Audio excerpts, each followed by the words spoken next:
Ngayong araw guys, sa wakas, napaandar na nga pala namin ngayon yung nabili namin tricycle na ireregalo namin kay Mingming. Kaya sa wakas guys, hindi na may inggit sa amin si Mingming dahil meron na siya ngayon magagamit na pang long ride at pwede niya na rin gamitin pamasada. Grabe, sobrang tulin pa guys oh.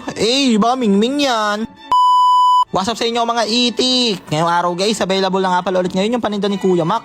Yung good day mga boss, dumating na nga pala ulit yung in-order natin na 150 bucks na yan mga boss. Bali 100 bucks na gear oil yan.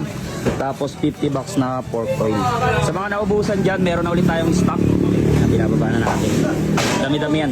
Grabe guys, sobrang dami ngayon ni Kuya Mac stock ng kanyang gear oil tsaka ng engine oil. Ayun guys oh. Eto nga pala guys ang MAC engine oil at ang MAC gear oil. Kaya ayan nga guys, maya lang may umorder agad kay Kuya Mac. Bali marami-rami nga pala to guys. Dadalhin pa namin to sa Santo Tomas, Batangas. Kaya ayan guys, ginamit nga pala namin ngayon si Lokbu. Grabe, ang daming box agad ng in-order kay Kuya Mac ngayon guys. Baka lugi man yan. At ayun na nga guys, on the way na nga pala tayo ngayon papuntang Santo Tomas, Batangas. At baby shoutout nga po pala kala sir. Bali ang didelivery nga pala natin ngayon guys ay dito yan sa BRC. Kaya ayan guys, pagdating nga pala namin dito ay ayan, nagbayanihan na nga pala kami ngayon sa pag-aabutan para maibaba na namin yung mga in-order. Grabe, ang bilis oh. Pasikat ka boy. At syempre maraming salamat nga po pala kay Kuya Nick sa solid na suporta. At ayun na nga guys, maraming salamat nga rin po pala sa Doyce Motor Shop sa pag-order ng product ni Kuya Mac. At syempre guys, nag-deliver nga rin pala tayo ngayon dito sa Rapworks. Kaya maraming salamat rin po sa pag-order. Maraming salamat sa suporta. At syempre nagatid nga rin pala tayo ngayon dito guys sa FI Ready Shop. Kaya maraming salamat nga po pala guys sa lahat ng mga umorder kay Kuya Mac. Maraming salamat sa suporta nyo kay Lugiman. At syempre guys, nag-deliver nga rin pala tayo ngayon dito sa BCK. Kaya isa na namang sanitized customer.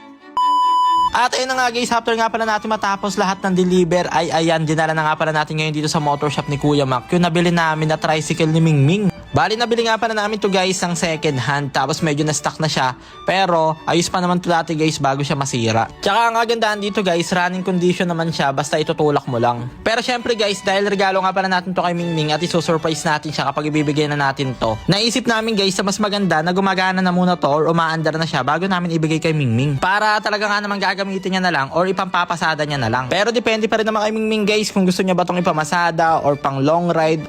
Or pwede niya rin gamitin pantinda kapag magtitinda sila ng balot penoy ni Jessica. Marami guys, marami pwedeng gawin dito si Mingming. Huwag niya lang isanla.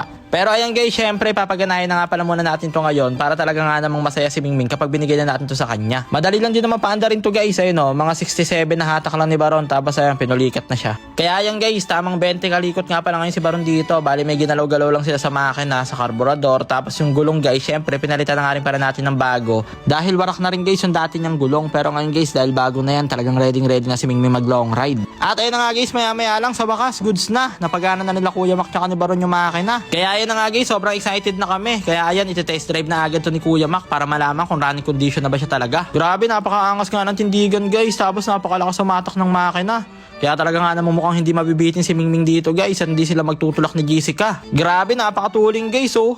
Baka Mingming yan. Pero syempre guys, marami pa nga pala kami ayusin dito at i-repair para talaga nga namang safe si Mingming sa long ride. Pero sa ngayon guys, dahil nasayang na naman namin 3 minutes ang buhay nyo, kaya hanggang dito na lang muna. Maraming salamat sa panonood guys. I love you all.